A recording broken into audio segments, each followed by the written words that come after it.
Bonjour à tous, heureux de vous retrouver pour la 7e présentation dans notre série Hommes de Dieu, Passions humaines. On dit que l'habit ne fait pas le moine. En d'autres mots, que notre apparence extérieure ne va pas forcément nous permettre de savoir ce qui se passe à l'intérieur de nous.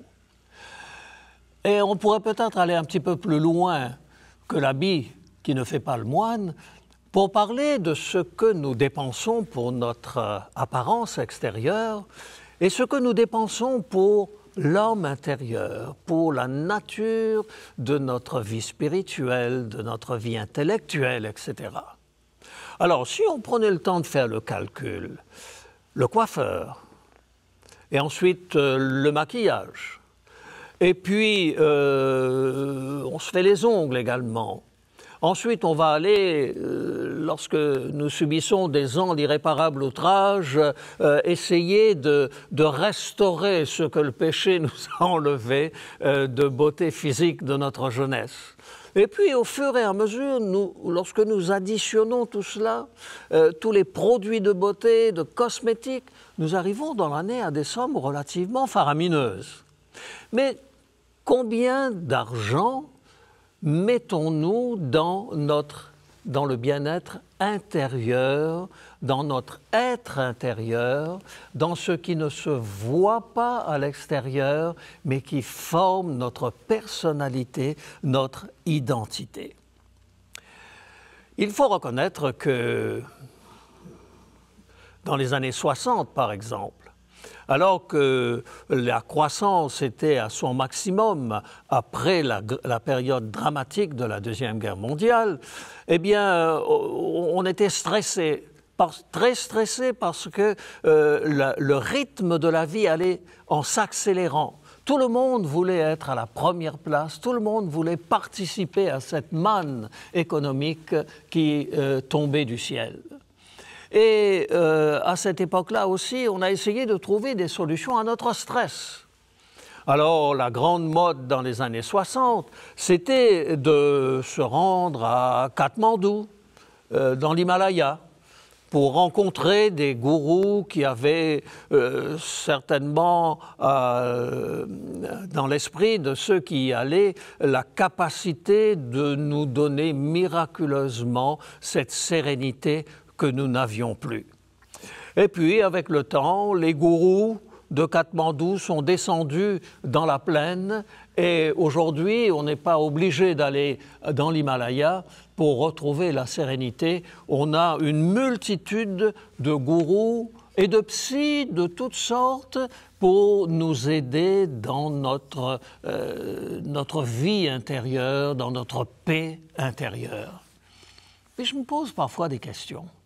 Dans les années 90, il y a eu une série d'attentats à la bombe dans le métro de Paris.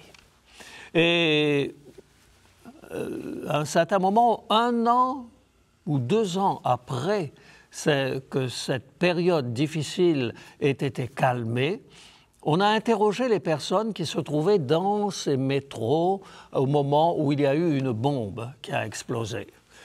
Et on parlait, une dame est venue témoigner, elle était dans le premier wagon du métro et la bombe avait explosé dans le dernier wagon du métro.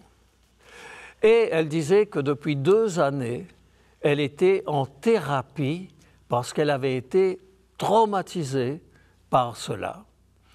Puis je me suis dit, peut-être que nous sommes de plus en plus fragilisés sur le plan nerveux.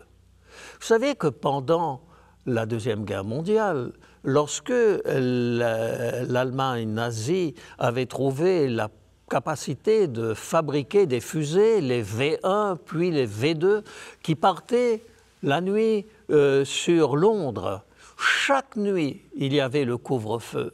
Chaque nuit, il y avait des bombardements. Lorsque les gens s'endormaient dans leur cave, ils ne savaient pas s'ils se réveilleraient le lendemain. Mais ces gens-là, nous semble-t-il, n'ont pas eu besoin de thérapie pendant des années et des années pour se remettre de leur traumatisme. Serait-il possible que tout en bénéficiant aujourd'hui d'un certain nombre de choses absolument extraordinaires qui nous facilitent la vie. On n'a même plus besoin de se lever pour allumer son téléviseur. On n'a même plus besoin de rentrer à la maison pour faire démarrer la nourriture qu'on a placée dans le four le matin. Il suffit avec notre téléphone de le faire. On n'a même plus besoin d'aller dans une banque parce que nous pouvons faire énormément de facilités, énormément de choses difficiles, dures, qui nous obligeaient à nous déplacer, qui ont disparu. Mais est-ce que cela nous a rendus heureux? Est-ce que cela nous a permis de consacrer plus de temps à notre sérénité, à notre bien-être? Eh bien, j'ai pensé ces derniers temps à un homme qui est décédé il y a quelques semaines, avant cette émission que nous avons ensemble. Il s'agit de O.J. Simpson. Vous avez entendu parler de cet homme? Une idole du sport aux États-Unis. Un homme qui avait une carrière extraordinaire, qui était adulé sur les stades, on criait son nom, et puis il était véritablement un dieu pour ses fans, jusqu'au jour où il a été accusé d'avoir assassiné sa femme. Et il semblait, selon les apparences, que tout était contre lui. Il semblait aussi que sa capacité financière lui avait donné la possibilité d'avoir les meilleurs avocats. Et un journaliste avait écrit un jour, pendant le procès, en disant « Il y a quelque chose qui est étonnant. C'est que cet homme nie avoir tué sa femme, mais il n'y a aucun désir de sa part de chercher qui est l'assassin de sa femme. » Et pourquoi est-ce qu'on a entendu parler de cette histoire dans le monde entier? Parce que cet homme était une idole du sport. Ah, j'ai bien dit idole? Je croyais que l'on avait mis Dieu au rencard. Je croyais que c'était une béquille pour ceux qui étaient trop faibles dans la vie. Et voilà que je me rends compte qu'aujourd'hui, on a tendance à accorder un crédit extraordinaire à ceux qui, justement, sont ceux qui nous font rêver. Le sport est une véritable messe. Avez-vous remarqué, avant que ne démarre une compétition internationale, que l'hymne national des pays qui sont en lice sont joués? Et lorsque cet hymne national est joué, les gens ont la main sur le cœur, les joueurs ont la main sur le cœur et chantent l'hymne national. Dans la foule, il y a un silence total. Pour quelle raison? On dirait que ceux qui ne vont plus à l'église le dimanche sont tout simplement en train de se créer de nouveaux dieux et de nouvelles manières de voir les choses. Et puis on pourrait aussi parler de toutes ces circonstances qui entourent le monde du sport, le monde même des éclipses, par exemple. Tout dernièrement, nous avons eu une éclipse solaire extraordinaire en Amérique du Nord. Et de chez moi, il n'y avait aucune difficulté pour voir cette éclipse, et on avait l'heure exacte où ça allait se produire. Mais nous avons senti le besoin de vivre ça en communion avec nos amis. Nous avons fait une centaine de kilomètres pour rejoindre des amis qui étaient du côté de Drummondville, et de là nous sommes allés sur une colline, et quand nous sommes arrivés sur cette colline, il y avait là des centaines et des centaines de personnes qui s'étaient rassemblées, juste pour voir une éclipse qu'on pouvait voir chez soi. Qu'est-ce qui pousse l'homme à avoir besoin de se rassembler avec les autres pour admirer quelque chose qui sort de l'ordinaire? À côté de cela aussi, par exemple, regardez toutes les breloques et puis tous les pendentifs, tous les tatouages que nous voyons autour de nous. J'ai vu cette semaine la photo d'un homme qui avait des tatouages depuis la plante des cheveux jusqu'à l'extrémité de ses orteils. Et il n'y avait que les orteils qui n'étaient pas peints d'une certaine couleur. Il avait, lorsqu'on le regardait, il ressemblait beaucoup à ces tapisseries des années 1960 que l'on aimait mettre sur les murs de nos appartements. Pourquoi ce besoin? Pourquoi ce besoin d'avoir des anneaux au nez, au niveau des yeux et partout, alors que c'était des symboles religieux? Il suffit de remonter à quelques siècles en arrière pour se rendre compte que tous ces éléments existaient déjà à l'époque de Moïse. Il y avait des règles disant « tu ne te feras point de choses sur ton corps, tu ne feras point et tu n'essayeras point non plus de dessiner sur toi des choses parce que disait Moïse, c'est quelque chose de païen. Oh, tout cela revient à la mode. Et vous savez que Voltaire a eu une fois une phrase extrêmement intéressante. Il a dit « Si Dieu n'existait pas, vous pouvez terminer la phrase à ma place? Si Dieu n'existait pas, il faudrait le créer. » Et c'est très vrai. Et il y a une autre de ces citations qui m'intéresse beaucoup, lorsqu'il dit « Dieu a créé l'homme à son image, mais l'homme le lui a bien rendu. » Et c'est vrai que les êtres humains se sont créés un Dieu et des dieux à leur portée, à leur goût, à leur ressemblance. Si Dieu n'existait pas, il faudrait le créer.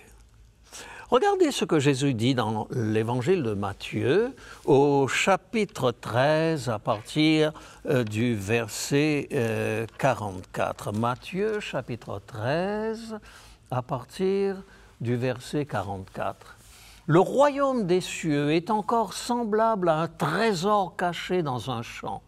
L'homme qui l'a trouvé le cache, et dans sa joie, il va vendre tout ce qu'il a et achète ce champ, de manière à s'approprier ce trésor. » Et puis Jésus va prendre un deuxième exemple un peu plus loin pour nous montrer combien, si nous comprenions le sens même de ce que nous vivons, ce que la mode nous impose autour de nous, peut-être aurions-nous une vision différente de ce que devrait être notre vie spirituelle.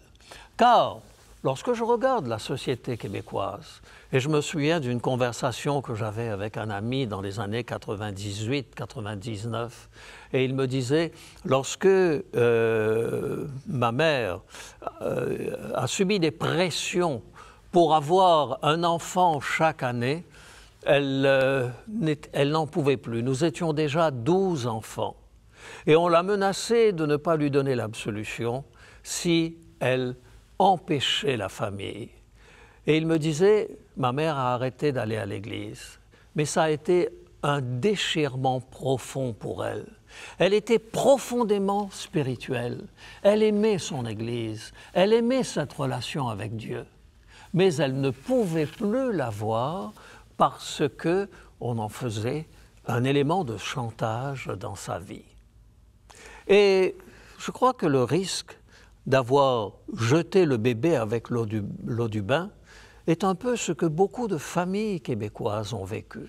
Mais alors on a remplacé ce Dieu dont on ne voulait plus, avec raison d'ailleurs, parce que les excès qui ont été faits en son nom sont suffisants pour nous dégoûter du christianisme tel qu'il se vit et se vivait. Mais c'était autre chose que de vivre sans spiritualité. Et alors, on s'est donné aussi un ensemble de dieux à notre image. C'est important aussi de constater que, on a dit que la nature a horreur du vide. C'est important parce que dans Matthieu, chapitre 12 et le verset 44, nous lisons ceci.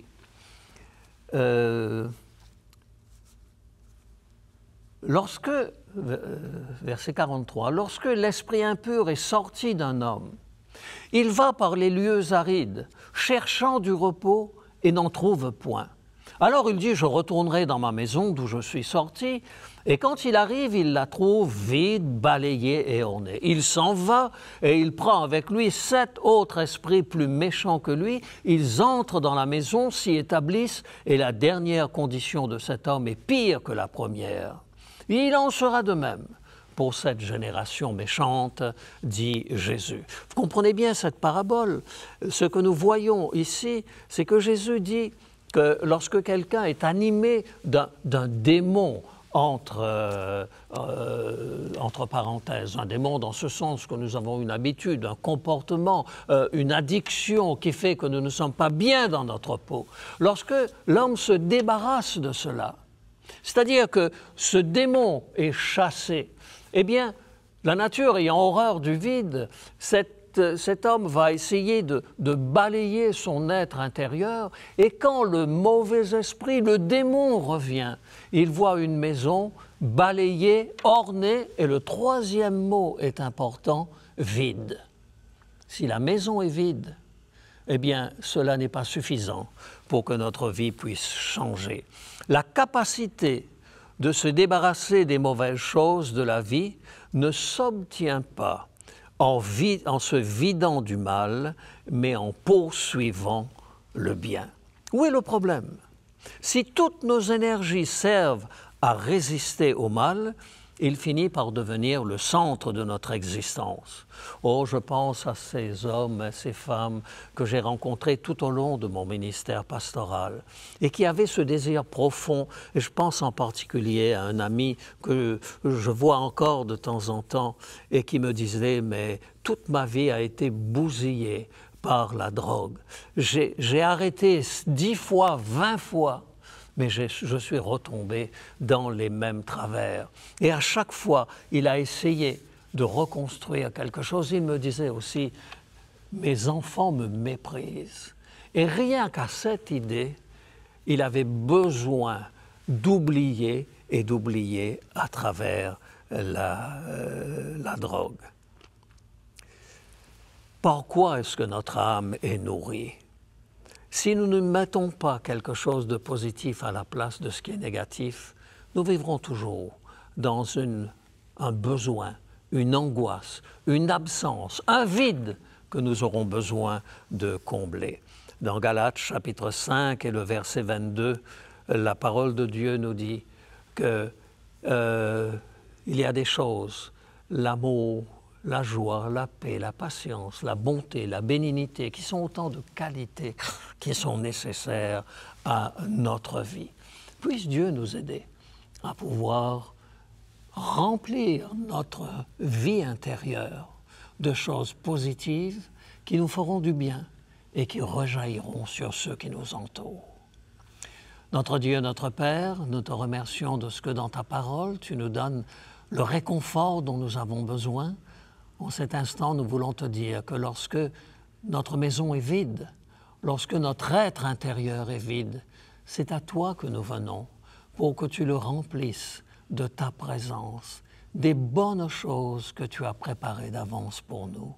Au nom de Jésus. Amen. Nous voici de retour sur le plateau pour le moment de questions-réponses. C'est donc avec Francine que nous allons revoir ce moment. Et je sais que le thème qui avait été abordé, tu y as été très sensible parce qu'il s'agit de la nourriture de l'âme. Oui, j'y étais sensible parce que c'est un thème contemporain. C'est quelque chose qui nous concerne tous. Parfois, on oublie de se poser les bonnes questions. Et puis, je me suis dit, tiens, une des questions, ça va être quelque chose qui me touche parce que, bon, tu as mentionné l'expression « l'habit ne fait pas le moine ». Et puis, dans la société, dans la vie de tous les jours, pour côté monétaire, on met toujours quand même des montants d'argent qu'on garde pour des vêtements, pour des bijoux, pour des choses souvent inutiles qu'on... Superficielles, oui, qui ne durent pas longtemps. Et puis, on oublie vraiment comment habiller le cœur, comment nourrir l'intérieur. Et puis, ce n'est pas quelque chose, à mon point de vue, qu'on peut acheter avec de l'argent. Pour s'habiller le cœur, c'est vraiment des émotions, des sentiments. Et puis, il faut faire attention de la façon dont on nourrit notre intérieur. Mais de quelle façon, à ton point de vue, on peut bien nourrir l'intérieur? On a commencé en parlant de cette parabole de Jésus. Lorsqu'il parle de l'esprit malin qui sort de quelqu'un et qui erre en quelque sorte. C'est une parabole, ce n'est pas une réalité. À un certain moment, il se dit « je vais retourner là où j'étais » et quand il arrive, tout est en ordre.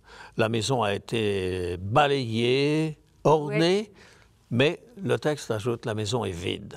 Ça m'a frappé. Oui. Et ça, c'est quelque chose qui peut-être nous permet de comprendre comment habiller son âme, son intérieur. C'est que, et j'ai employé cette expression, la nature a horreur du vide. Oui.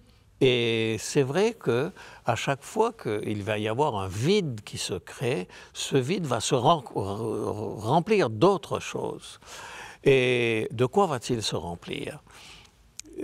J'ai parlé de cela surtout en insistant sur le fait que pour beaucoup de personnes, lorsqu'ils ont un problème dans un domaine, je ne sais pas moi, une addiction quelconque, l'alcool, la drogue ou ça peut être autre chose encore, ces personnes veulent se débarrasser de ce défaut, de ce problème, et ils font une fixation là-dessus. Pour une fixation. Alors, comment vont-ils se débarrasser de cela?